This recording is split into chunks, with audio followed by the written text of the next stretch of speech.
নমস্কার বন্ধুরা।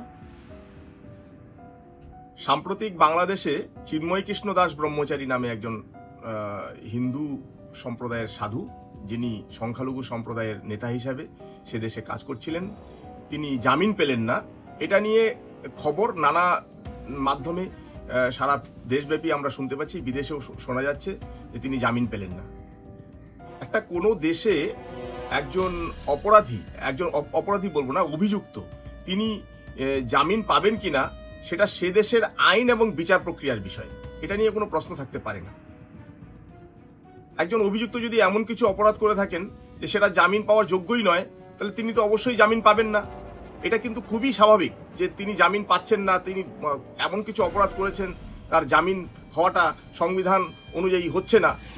কিন্তু প্রশ্নটা হচ্ছে অন্য জায়গায়, যে একটা দেশের একটা বিচার প্রক্রিয়া বা জুডিশিয়ারি বা ল অ্যান্ড অর্ডার সেটা তার কনস্টিটিউশনাল ফ্রেমওয়ার্কের উপর দাঁড়িয়ে কাজ করতে পারছে কি পারছে না। আদৌ কি সেই দেশের যে বিচার ব্যবস্থা, বাংলাদেশের যা বর্তমান সাম্প্রতিক যে রাজনৈতিক ও সামাজিক পরিস্থিতি, সে দেশের বিচার প্রক্রিয়া যে বিষয়টা রয়েছে বা ল অ্যান্ড অর্ডার, সেটা কি সেই দেশের সাংবিধানিক যা কনস্টিটিউশনাল ফ্রেমওয়ার্ক রয়েছে তার উপর দাঁড়িয়ে স্বাধীনভাবে কাজ করতে পারছে? একটা দেশের বিচার প্রক্রিয়া যদি স্বাধীনভাবে কাজ করতে না পারে, তাহলে কিন্তু সে দেশের নাগরিকরা তাদের প্রকৃত স্বাধীনতা কোনোদিন পেতে পারে না এবং তাদের ন্যায় অধিকার থেকে তারা অবশ্যই বঞ্চিত হবে।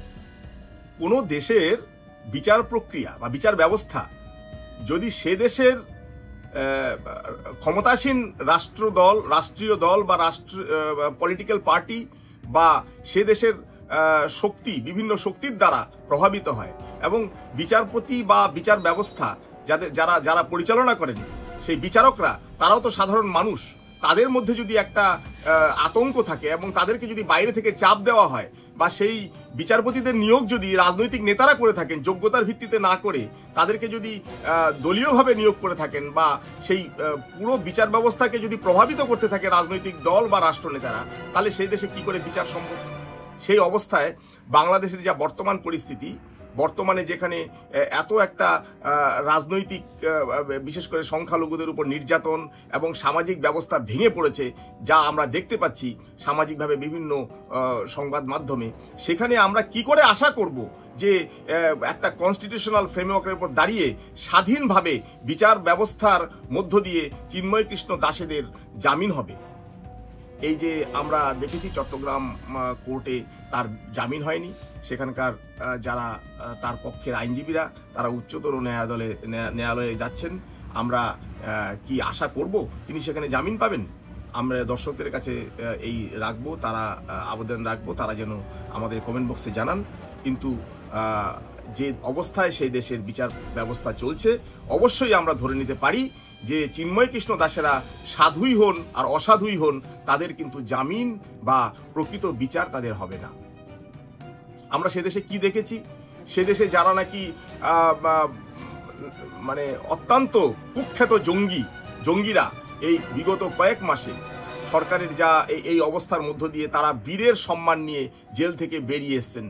বিচার প্রক্রিয়া যদি সঠিকভাবে চলতো, তারা নিশ্চয়ই তাদেরও নানা রকম জামিন অযোগ্য ধারায় তাদের মামলা রয়েছে, কিন্তু তারা কি করে জেল থেকে বেরিয়ে এসছেন? নিশ্চয়ই তাদের বিচার ব্যবস্থা স্বাধীনভাবে কাজ করতে পারছে না, ল অ্যান্ড অর্ডার ঠিক মতন কাজ করতে পারছে না। তাই আমরা মনে করি যে চিন্ময় কৃষ্ণ দাসদের কিন্তু জামিন হতে পারে না। স্বৈরাচারী একনায়কতন্ত্রে অতিষ্ঠ হয়ে সাধারণ মানুষ পৃথিবীব্যাপী একটা গণ অভ্যুত্থান বিভিন্ন দেশে ঘটিয়েছে।